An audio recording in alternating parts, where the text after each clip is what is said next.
Hi everyone. I hope you don't mind, but I've brought some water up. Because I don't know about your kids, but my kids and about 3,000 to 5,000 of their closest and dearest friends have been trying to give all the parents in Hampshire something. That's it. I won't say it's nasty, because otherwise everyone's going to run away from me. But you probably don't want it. However, how many of you got kids? Are you fed up of them giving you illnesses? Yeah, that's it. You have a baby. That's it. You're fit and healthy. Have a baby. You send them to kindergarten or whatever it happens to be, nursery. They come back and they wipe your family out, basically, with some bug. So that's exactly what my kiddywinks, basically, have been doing. However, for those of you in the audience, basically, in about the next 10 years, there is some hope for us all. So we have some contagious vaccines coming through. So now, if you go and send one of your children to the doctor in about 10 years' time, they can get a vaccine, and they can now give you the cure. So that's coming from America. So there is hope. Don't worry. That's it. No more sick days for the adults. So my name's Matthew Griffin. I'm the founder and CEO of the 311 Institute. We're a global think tank. And I'm here today to talk to you about the future of communities. Now, the reason I chose this particular image is communities are important to all of us. Depending on the community that you live in, you can either feel that you're living in prison, or you can feel that you're living in heaven. And sometimes there are fine lines, basically, between these. We live and we engage with our local communities, basically, much more than we do anything else. So, having a look at this, an elderly person might look at this image and worry that they're going down an alley to get mugged. A younger person might go down this alley and realize basically that there's a club at the end of it and that they're going to have a good time. So today, when we start talking about the future and what we're actually seeing today, a lot of the things basically that you've thought of as science fiction are increasingly becoming real. So if we step back to the 1980s, you go and watch Star Trek, Star Wars, whatever it happens to be, how many of you saw deflector shields basically in the movies? Yeah? Well, you can thank British Aerospace for this one. If you take a laser and you fire it at a particular part of the atmosphere, you create an effect called a Fermi lens effect. That is a laser deflector shield. So this one is a concept, but British Aerospace are looking to bring this to market by about 2030, 2035. However, that's still science fiction. So let's now talk about some things that have become science fact. Again, if we have a look at science fiction, we talk about tractor beams. So about 2 to 3 years ago, that ball bearing there was a single molecule that was being dragged a couple of nanometers basically around a sort of substrate. Now we are starting to use sound and light to manipulate, in that case, ball bearings.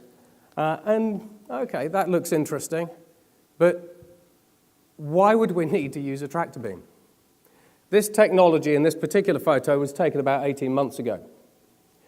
About 1 month ago, we took this same technology, we put it into 3D printers, and now we have 3D printers that can print electronics and components and assemble things in situ.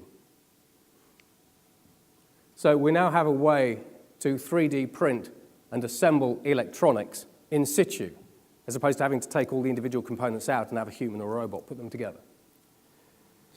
Similarly, we all share something in common with the dinosaurs and the first protozoans that crawled out of the primordial ooze 3.5 billion years ago. We've got 4 DNA-based pairs. Last year, we created an organism that has got 6 DNA-based pairs. Then we went one step further. We went and digitized the genome of viruses. Once you digitize the genome of a virus, you can email it to a 3D bioprinter either next door or on Mars and print out life. Now, the scientists who are sort of behind this particular little invention call it teleporting life. But whether we're teleporting or email life, I think teleporting sounds a little bit better. You don't really want to go, yesterday I emailed life to my lounge. it doesn't really quite have the same effect. But these are all things basically that if I asked you today, is this science fiction? Unless you'd actually seen them, you'd be saying, yes, it's science fiction. This stuff is 2030, 2040. Do we think we will ever be able to do it? I don't know. This is science fact now. So what I want to do now is I want to sort of go through, just very quickly, disruption mechanics. So today, basically, we've heard that change is a constant. Oh, sorry, I'm going to pull someone down now. And on the one hand, change is actually a constant because everything is always changing. But typically, when we talk about a constant, we're thinking in linear terms. We think that tomorrow's change is going to be slightly better or slightly more impressive than today's, and we think in linear terms. So, by my definition, change isn't actually a constant. Change is either accelerating or it's exponential. Now, as we start looking out into the world, I said there are about 20 global industries. Every single one of those industries today is being essentially torn down, changed, and disrupted from its very fabric. Whether it's agriculture, whether it's government services, financial services, transportation, whether it's retail, manufacturing, every single one of them is being affected. And they're being affected for this reason. So firstly, basically, we have many, many more people in the world connected. The cost of building a business today is about 1,000 times less than it ever used to be.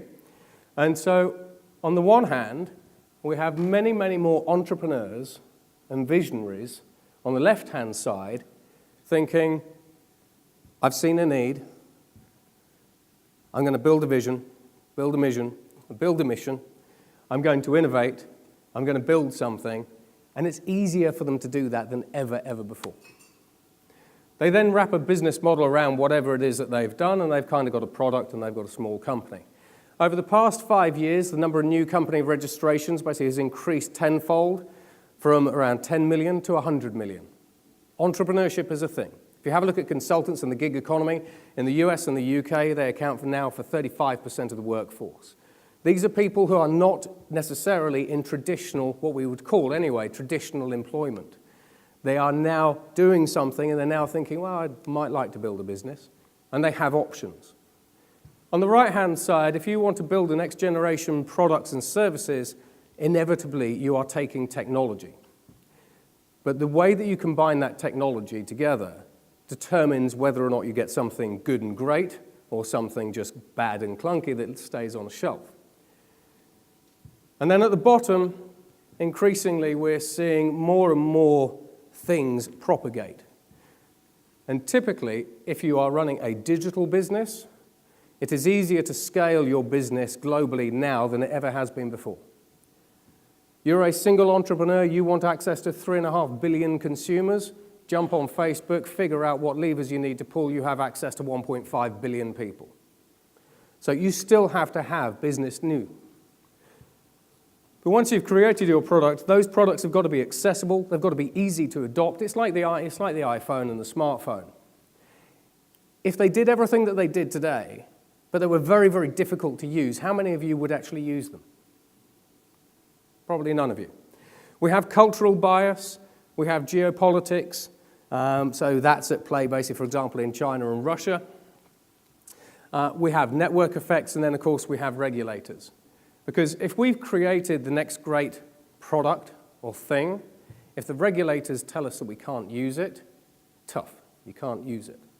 So, on the one hand, today we can build businesses faster, we can scale them faster, and we can operate them much cheaper than we ever could before. On the other side of the equation, basically, we have access to 10x technologies that can change the bar. And then on the other hand, basically, we have access basically to a whole variety of new channels and ways to get our products and services into the marketplace. And if we pull all those levers correctly, and it is very difficult, and there are about 50 of them, then you can start changing the world. But outside of that, every single industry is changing. Because while we sit here and we talk about individual technologies, if I talk to you about the benefits of artificial intelligence and robotics or blockchain, you'll have heard that before. But we're now entering what I call basically the Techno-Jurassic era. And the reason I call it the Techno-Jurassic era is because we do not have 1, 2, 4, 8, 16 emerging technologies basically that are here that are starting to change the world. There's 170 on this starburst. There are actually over 280 significant emerging technologies that are coming down the line or that are already here. Every single one of these dots represents an individual emerging technology that has an addressable market opportunity of at least $500 billion. So I'll sort of walk through a couple of them. So on the one hand, just to prove that these are interesting technologies, and this isn't just something I've made up, on the one hand, we have things like 5G, we have new molecular networks coming through, nano satellites basically that are changing the game. We have artificial photosynthesis basically in the energy sector. We have fuel cells basically which is changing the transportation sector. We have nano generators and nanowire batteries.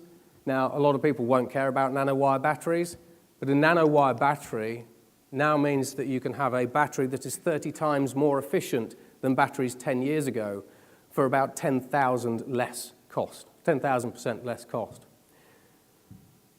We have things like fusion. So in the UK, we have a platform called the ST40, and we managed to sustain nuclear fusion for 70 seconds.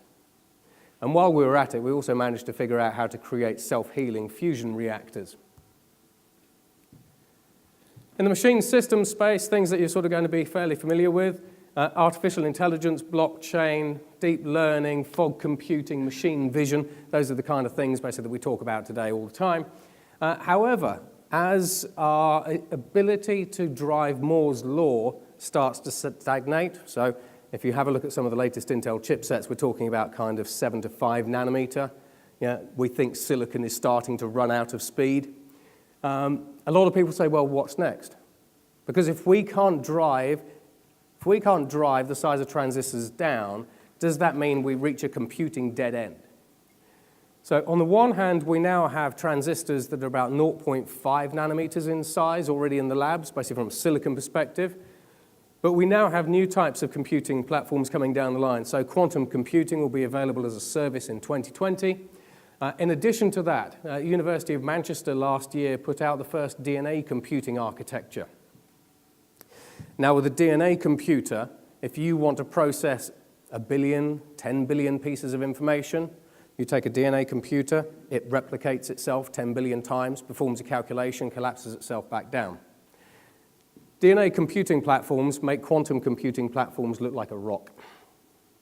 In addition to that, basically we have new chemical computing platforms, we have molecular computing platforms, optical computing platforms, and a whole host of other things. And about 3 to 4 weeks ago, again, we managed to create the world's first liquid transistors. Now, if you can create a liquid transistor that works like a regular transistor, you can create a liquid computer.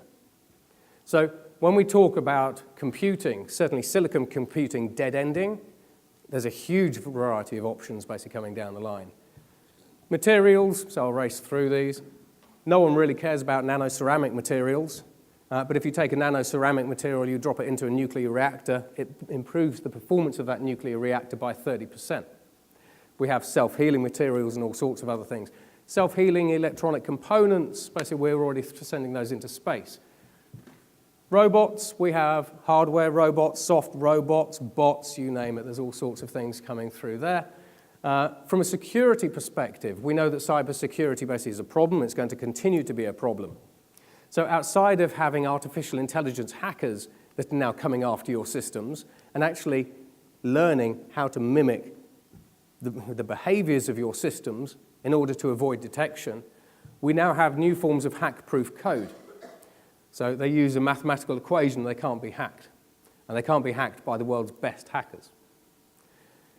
Sensors, lots of sensors, and we're strapping lots of sensors into lots of things. From a user experience perspective, we've got things like, 360-degree video, 8K resolution screens, 11K basically is already coming, so 11K OLED screens are coming. If you take an 11K OLED screen, you have a naked 3D effect. So those will be coming into smartphones soon. Holograms, we've made some really good progress with holograms recently. So if you take something called a femto laser, and you can watch this on YouTube, you can create an interactive hologram. So holograms are coming along quite nicely. Neural interfaces, we're already at the point basically where we can either upload information to people's brains, download information from people's brains, and help people with locked-in syndrome communicate. So neural interfaces basically are coming along. Mark Zuckerberg wants to turn Facebook into the world's first telepathic social network. And he's investing a lot of money to do it. Then from an advanced manufacturing perspective, we have 3D printing, 4D printing. 4D printing is always interesting. If you print out a robot in a 3D printer, you've got to assemble it. If you 4D print that same robot, it will assemble itself and walk out the printer. And we did that a couple of years ago. Now, in addition to that, we have molecular assemblers as well, just up at the top. So last year, BAE, British Aerospace again, managed to grow a small drone. Now, step back about 50 years ago, everyone said that molecular assemblers basically were impossible. But aren't you all a molecular assembler? We're just figuring out how to recompile DNA or how to recompile molecules or chemicals to create things. And at the moment, they're basic things, like drugs and small miniature drones, but they will get more complicated as we go on. And the wheel goes round and round. So as we start coming on to communities, so bringing it back to communities now, there are some interesting things, basically, that are affecting communities, basically, from a transportation and energy space. So firstly, we have self-driving vehicles. I mean, for any of you that have ever lived on any form of estate, how many of you have had arguments about parking? Yeah? That's it, you know. So this is the scene in many estates around Britain today. Self-driving vehicles, on the one hand, you end up buying them as a service, but we can start getting rid of all these cars. So instantly, from a community's perspective, the advent of self-driving vehicles, you could argue, will improve community relations. Because no one's arguing and swearing at each other about who's parked based on their effing driveway any longer.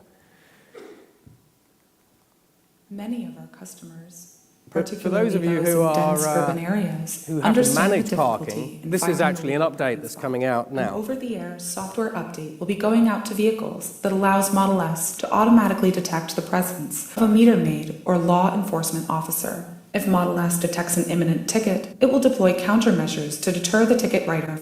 The windshield wipers and washers will be activated, deterring the ticket writer.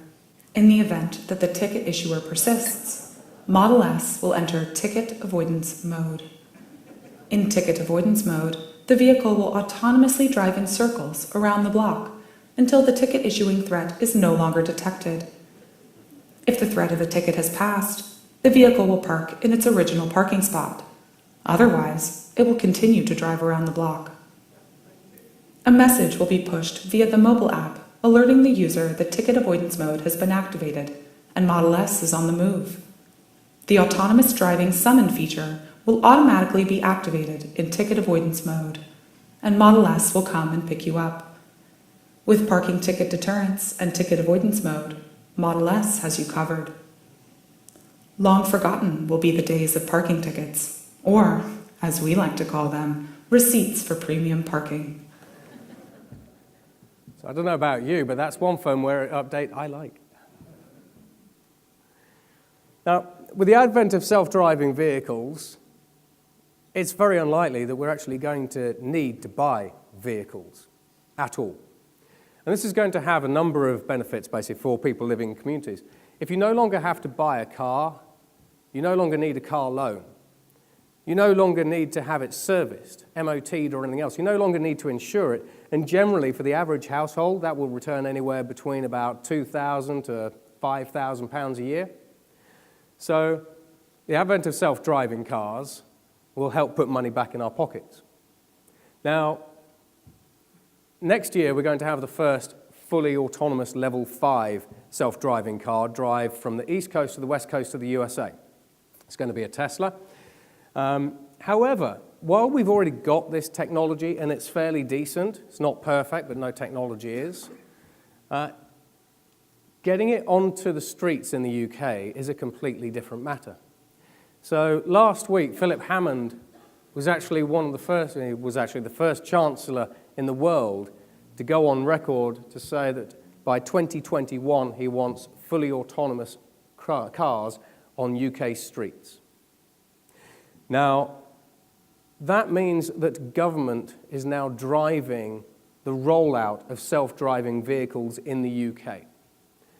And from Hammond's perspective, he also said to 1 million drivers, and this was in his statement, he said, to the 1 million drivers who are going to be displaced by self-driving cars and vehicles, you need to retrain. This is going to be challenging and it is going to be painful. Those were his words. So with new technology, basically comes benefits, but also brings some challenges as well. Now, when we have cars and we can buy them as a service, we can start reclaiming our gardens and our driveways again. So a lot of I imagine a lot of the estates, basically a lot of the properties that you'll rent will love it because they can now do this kind of thing. So your energy bills might go up. However, how many of you got cars? Okay. What if I told you that really now, but I'm going to stretch it, that by 2040 the car will be dead? What would you say to me? Believe it? Yeah. The car will be dead by 2040. And the reason for that is if you have a self-driving car, when you take away the steering wheel, when you take away the pedals, and you get in, is that a car? Or is it a pod or a lounge? And in fact, what you're seeing here, is Audi's first concept of what it calls the long-distance lounge. It's a pod. They call it an LDL, but it's a pod. So if you rewound 10 years ago, and I said, by the way, in 2017, I think basically that we'll actually start seeing the death of the car. People would call you an idiot, for a start. If I went back 7 years ago and I went to all the CEOs basically of the world's largest car manufacturers and I said, you know, in 2017, I think that you're all going to be pursuing electric vehicles and I think you're going to make I think you're going to be making self-driving vehicles, what do you think they would have said? Do you think they'd have all sat up and gone, actually, you know what, I think you're right. I can see that now. I can see how we've been wrong. Let's move all our R&D basically to making self-driving cars. That's a great idea. The speed of change today is faster than it has ever been before.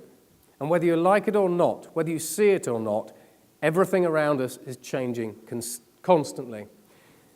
Now, from an electric vehicle perspective, I don't know if you know this, but from 2030 and 2040 respectively, combustion engine cars, the sale of combustion engine cars are going to be banned in Britain, France, Germany, India, and China are thinking about it at the moment.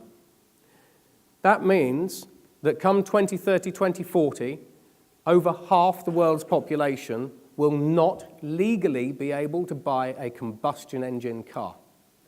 So as a consequence, this is why we're now seeing a big rise in the number of manufacturers who are producing electric vehicles and developing electric vehicles.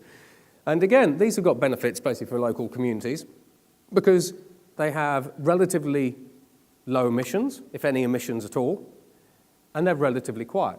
So for example, imagine that you are living basically on the A4, the Hammersmith flyover in London. At the moment, you walk past these houses that are next to the road, or that are a few steps back from the road, and you do this, do that down a window. It's disgusting. The number of health problems that they have that we have today in major cities because of pollution, diesel fumes and everything else is crazy. In fact, the EU typically say that London now has a problem. But as we start switching more and more to electric vehicles, that pollution goes away, health and well-being start returning. If you're an asthmatic, for example, in Birmingham, and you're not sucking down as much pollution, that's got to be a good thing. However, they also bring new challenges, because increasingly as we look at the estates, as more and more people buy hybrid cars or electric cars, because these are the things that are increasingly the only things that are on sale, they've got to be able to plug them in. Now, from a grid perspective, it's reckoned that if we slowly move over to electric vehicles, we need twice the amount of power generation that we do today. So in the UK, to support an electric vehicle fleet, we would need an extra 100 gigawatts of power. So government have kind of got this problem. We've got electric vehicles that are coming because the manufacturers in America and China and Europe are building them. But we're going to have a problem basically with our energy grid. And then in addition to that, as you start looking at some of your own estates, you start putting in some electric vehicle charging points. We're already seeing companies that are starting to embrace wireless charging. So what do you put in? What do you support? Do you support wireless parking charging devices, or do you support basically traditional charging points?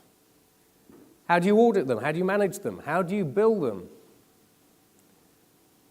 And then on top of that, increasingly we are now starting to see around different parts of the world the advent of microgrids. So when we talk about, for example, solar in the UK, lots and lots of people just basically laugh. And you can probably guess why we laugh, basically, when we say that we're going to be rolling out more and more solar, basically, to UK homes. Because we don't have much sun. However, solar panels are beating records all the time. They're now about 28% efficient. In addition to that, over in China, basically, they've now produced solar panels, and this just sort of completes the switch for the UK, that now generate power from rain. So they use a graphene coat, and as the rain goes down the graphene coat, it produces a charge, and it charges the panel.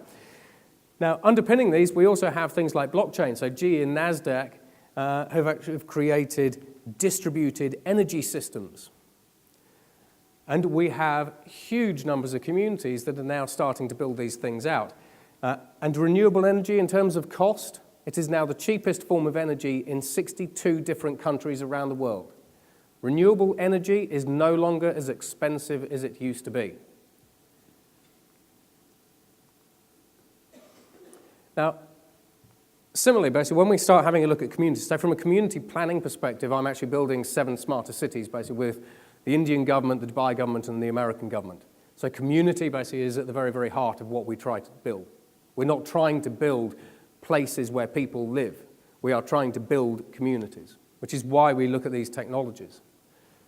Now, increasingly, what we're doing, basically, with the cities that we're building, and they're going to be housing around 400 million people, we're putting more and more urban farms in. And generally, the results, basically, are actually very, very positive, because people get out into their local communities, they get engaged, they end up with seasonal foods and fruits and everything else. It's a culture thing. Increasingly, for example, if we have a look at the US and we have a look at the Far East, we are seeing more fully autonomous vertical farms coming in.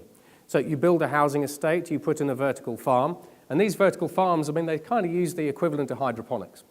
So from a chemical perspective, from a water perspective, they use about 80 to 90% less chemicals, herbicides, water, and all that kind of stuff than traditional farms, but with the added benefit that they produce around 8 crops a year.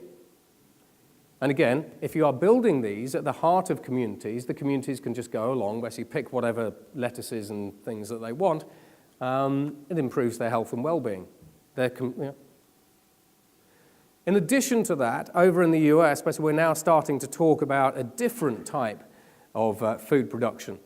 This has just been approved by the FDA.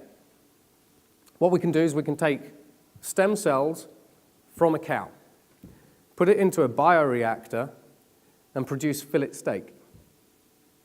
We can also do that with duck, chicken, beef, and turkey. So this is what we call clean meat. This isn't synthetic meat. This isn't artificial meat. This is real meat. Tastes like the real thing because it is the real thing. And then in addition to that, we all know, we're all very, very well aware of the benefits, basically, of seafood and fish, basically, in our diets. But if you live in the middle of a city, it's quite tricky to get fresh fish. Plus, basically, a lot of the fish today basically contain a variety of chemicals and microgranules and beads and all sorts of things. So, again, if you have a look at fish farming surely has got to be the quintessential industry or business that doesn't do anything new with technology. So now what I'm going to do is I'm going to show you some fish playing around with light. This is a loch in Norway. And as the sun comes up, what you'll see basically is salmon pens. And you can take these pens and you can put them into the middle of a city. So you have urban fish farming now. See these green lights? As and when they appear there. Those are lasers. Salmon get sea lice.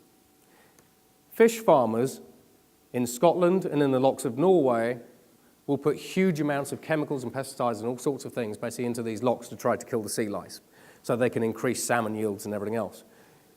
What we've managed to do is we've managed to take underwater drones, artificial intelligence, machine vision, and lasers to produce a system that can kill 10,000 lice a second. It identifies it. It can also track the salmon basically as they're moving around, so it can tell you how many salmon basically are actually well, what the likely yield is going to be, and all sorts of things. So we take that technology and we put it into cities, and we put it into Africa. And all of a sudden, you've changed fish farming by using some new technologies. But again, it's the combination of these things that matters. In addition to that, from our local community stores, Amazon Go, they were one of the first ones. We now have Walmart, basically, that are producing cashierless stores. Walk in, pick stuff off the, so walk in, log in, pick stuff off the shelves, put it in your basket, walk out. So convenience stores basically will change. Now, in addition to that, when we start having a look at things like smart appliances, Ocado basically are sort of developing this one. When you go down the store, you have machine vision and just general cameras in your fridge, and it will tell you exactly how old your food is. It can then put together recipes and all that kind of stuff as well. So we reduce food wastage using technology.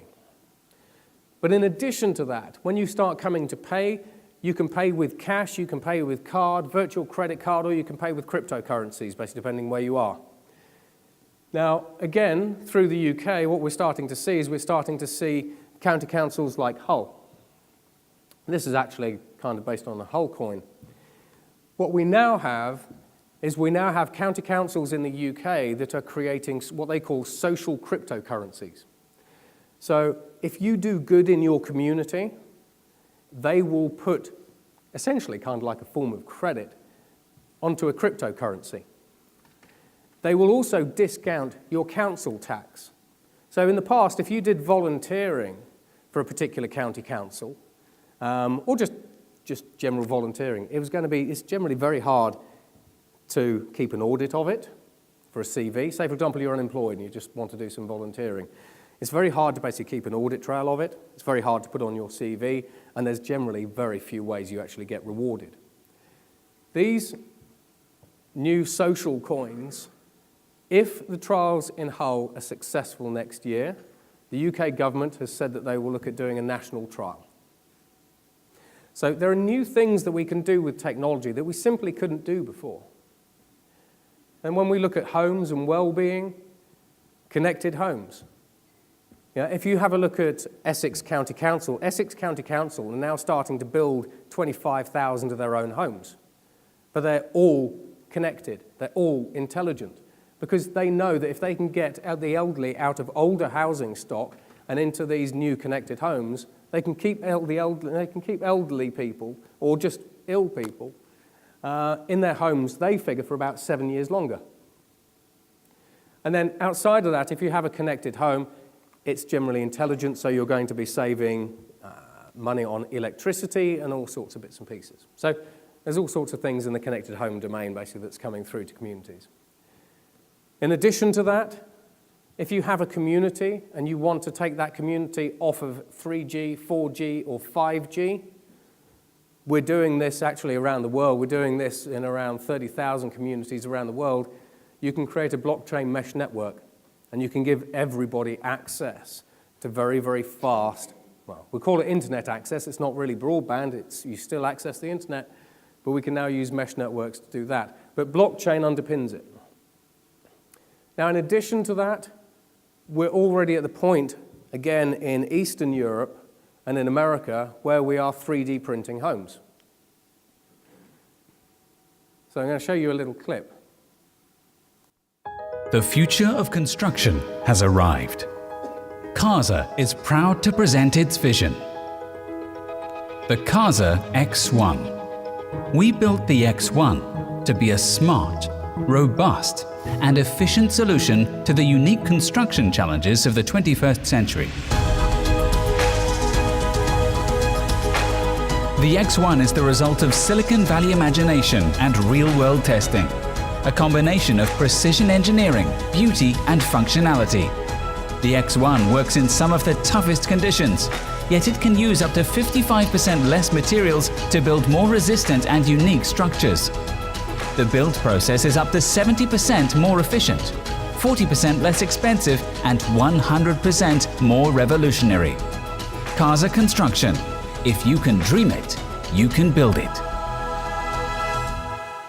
So again, we have an example of a technology that we can use to build homes. However, I'm going to ask you this question. That was a promo video from about 2 months ago. Real world application or gimmick? Hands up. Who thinks it's got a good real world application? Actually, most of you. Good. How many of you think it's a gimmick?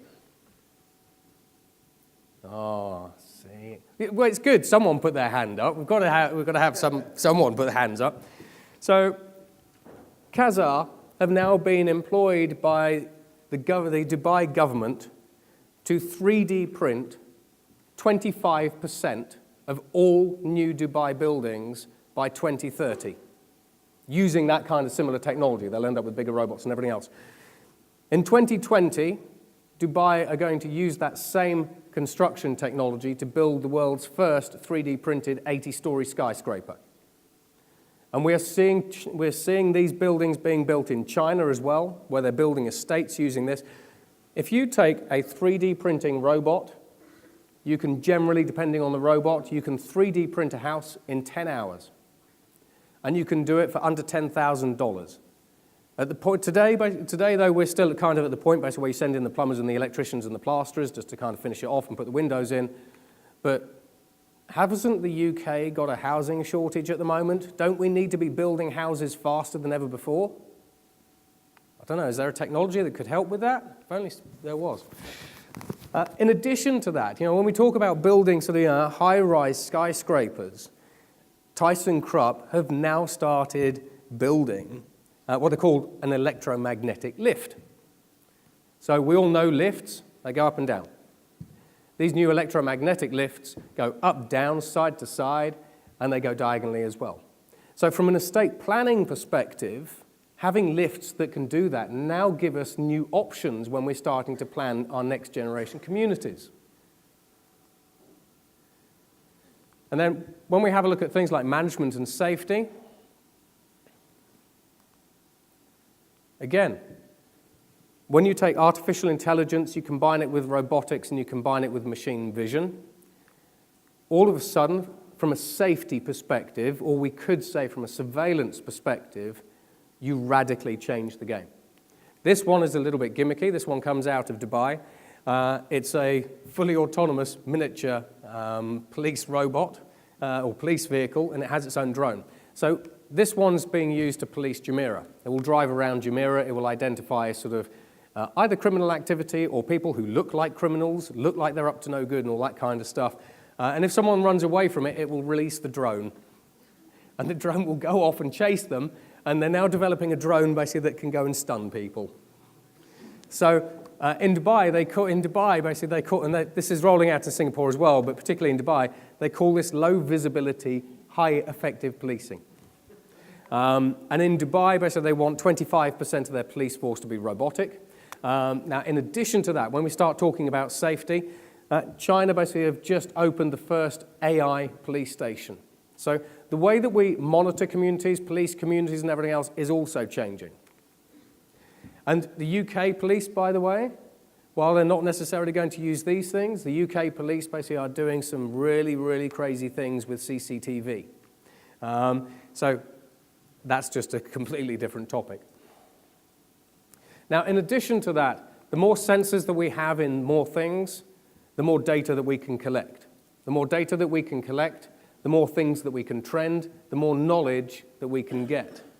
So increasingly, as we start strapping more cameras and more sensors basically into our communities, this allows us to understand what's happening in our communities in real time so that we can respond in real time, good or bad. Now, in addition to that, depending on the type of facilities and equipment that you manage, we have these, courtesy of the industrial IoT and Industry 4, digital twins. So increasingly, more and more of the building products that are coming out, or industrial products that are coming out, will have a CAD file associated with them. So, and there's a couple of reasons for that. So if we take, for example, this engine, traditionally we would have just built the engine. Now you can think of this as a boiler. It doesn't matter what it is. Basically, it's a wind turbine, an engine, a boiler, whatever it happens to be. When I put that into the field, it would break down. Someone would phone me and say, Matt, look, your turbine thing is broken down. And I'd have to go and send an engineer. He'd have to evaluate it, look at it, check it, take the right tools, fix it. It'd be offline for 2 days. Now, with digital twins, so again, if you take a traditional product, strap sensors into it, add some artificial intelligence, if I change the revolutions basically on this turbine, say a month ago, this thing will now dial me up like a doctor. And it'll say, Matt, about a month ago, you changed my revolutions per minute from 50 to 100. That has caused extra wear in my ball bearings or in my motor. That has reduced my life expectancy by 50%. And you can do this today. It's conversational commerce. You say to me, okay, so what do you recommend? These engines basically will then come back and say, well, based on the data, I've looked at 1,000 other engines like me basically in the field. And if you put my revolutions to 75, you'll increase my operational efficiency and my life expectancy back to 100. You say, okay, so what do you want me to do about that? He says, well, Matt, you can do one or two things. You can either adjust my revolutions per minute manually yourself, sounds like a bit of a faff, or I can go to the GE store, download an AI plugin or piece of firmware, and I can just apply it myself. What would you like me to do? Download the AI firmware, apply it yourself. These first started appearing about 2 years ago. If you want to go and have a look at them on YouTube and actually see what you can do with these things, you can then overlay augmented reality, virtual reality, you can explode them on screens and all kind of stuff. The way that we maintain things basically is changing. We're moving more to predictive. And again, if I know what is up with that and it fixes itself, I don't have to send an engineer any longer. So in that case, GE actually cut around 80% off their maintenance bills. 80. Now, normally within a business environment, if I come to you and I say, I can save you 10 to 20% off your operating costs, most people will snap your arm off. This stuff is saving 80, proven as well, not gimmicky. Now, in addition to that, the way that we interface with devices, whether it's computing devices, whether it's equipment-based, is also changing. So, we've been talking a lot about gas certificates today. I rent properties, I love gas certificates. Now, on the one hand, I could log into a system and I can figure out that my houses have actually got a number of gas certificates and that it's all been done fine for me by my property management company. Or I could just go to something like Alexa. So this is don't necessarily look at this as Alexa. Look at it as a conversational commerce piece of tech. I simply say to Alexa, can you tell me if the gas certificate for Red Wing has been done? And come back saying yes. But your back-end systems have got to be joined up, tied up, and everything else. So why go into an existing sort of CRM, ERP system and everything else? Why type stuff in when you could just ask this? You know, Alexa, how many properties basically need maintenance today? 30. Break them down by type. Well, 10 basically need the garden mowing and whatever it happens to be. Now, in addition to that, as we start connecting all of our communities up, we're essentially creating what we're starting to call a Hive City OS. And when you start getting to the point where you create a Hive OS, you can do some very interesting things because all of the data from this city can be used to drive extra efficiencies in other cities, either in the UK or around the world. Now, when you start from a community planning perspective, when you start combining it with this, so it's a little video, things become incredibly interesting. What if you could come up with thousands of options for a single design without drawing, all of which meet specific goals set by the designer? And from those options, pick the one design that delivers on the most important criteria, the design you couldn't possibly have imagined. This is generative design, a technology that harnesses massive computing power, creating forms with precise amounts of material only where needed, achieving maximum performance while wasting nothing. But generative design can be about much more than simply turning out alternatives. Prototypes can be scanned and equipped with sensors that provide real-time performance data that can be looped back into the design process, so the object, in effect, co-designs itself. And depending on the material and method of manufacture chosen, the software can optimize the design for those choices. The things that have limited us in the past, software, materials, manufacturing, no longer do so. With generative design, the world can look and perform any way we want it to. This is the next stage in the evolution of design, and it's happening now. So that particular platform basically is a relatively junior platform by today's standards, but do you know what you were just watching? So what you were just watching, if you go and have a conversation with an analyst, on the one hand either shouldn't exist, or will never exist, or should only exist in 2030, 2035. That was an example of an innovative AI. You put a product in, you apply some details, it goes off and it figures out basically which product is going to be best suited for the outcomes that you're looking for. So how many of you have flown on an A380? Yeah. That was designed by an AI. Creative AIs, we are told, do not exist. And there's one there and I've got loads of them. Now, where we are today, basically, with creative AIs, we're here. They're generative. They take information in, basically, they then sort of produce something, but it's kind of iterative. What we can start doing is we can start moving this to the point, basically, where they start pulling in information from a variety of big data sources. And it can be anything on from, say, for example, from communities. Or it could be products, and they say, I've identified a need, basically, in the marketplace because lots of people are tweeting and talking about this horrible thing. So what I've now done is I've now gone off, I've downloaded a wireframe of this particular thing, I've iterated it, I've made it better, and here's the new product. Now, in addition to that, they draw on those things are not possible unless we have huge amounts of compute, which we do, artificial intelligence, which we do. And then on the last part, because we have materials and 3D printing technology today, one of the videos, but I sort of don't include because it's not particularly relevant, is last year we managed to create the world's first self-evolving, self-printing robot.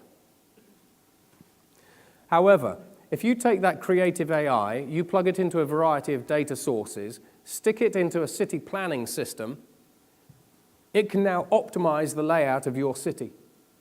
It can make sure that your city and all the buildings basically within your city basically are in the right orientation, that they are built basically using the optimal amount of materials, that the suppliers that you use are sustainable suppliers, and that you are using them in the most efficient way.